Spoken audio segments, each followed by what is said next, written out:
We would like to acknowledge the traditional owners of country throughout Australia and recognise their continuing connection to lands, water and culture.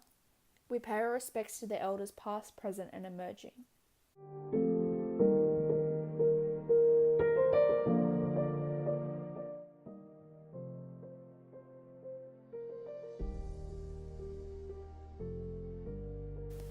This is Maya. She's 25 years old and is currently 5 months pregnant. She does not have a relationship with her father and is living in a rural town called Dubbo. Maya has been referred to our services by FACT due to concerns for her and her unborn child's well-being, as she's not engaging in prenatal care services. Maya has disclosed that she identifies as a First Nations person and has been brought up in the foster care system after being forcibly removed from her family. Maya has revealed that she was removed from her family when they accessed healthcare services for her when she became physically unwell.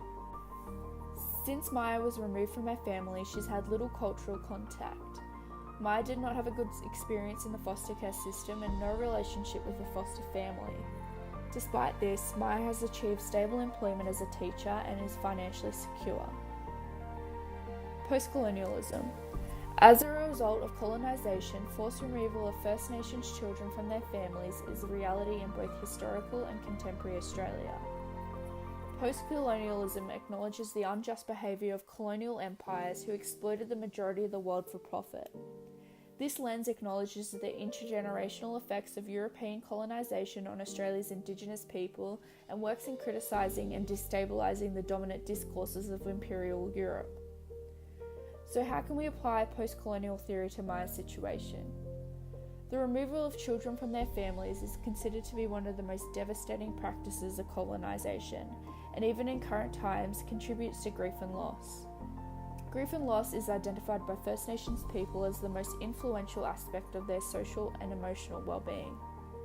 By viewing Maya's life experiences through the lens of post-colonialism, we can understand the links between these experiences and oppression directly caused by colonisation.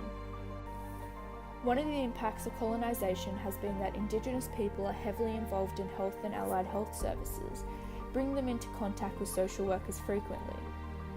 This poses the question about what we can do as social workers to create different outcomes for our First Nations people, now and for future generations. Social workers must consciously base their thinking on the understanding that Maya is experiencing the contemporary effects of colonisation, and their behaviour is not a personal fault.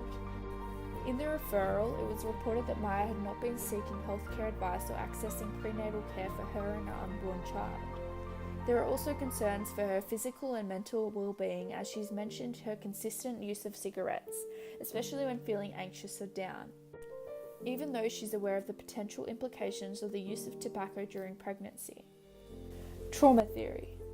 Trauma theory is when an individual goes through a traumatic event which impacts the individual's mental, emotional, and physical health.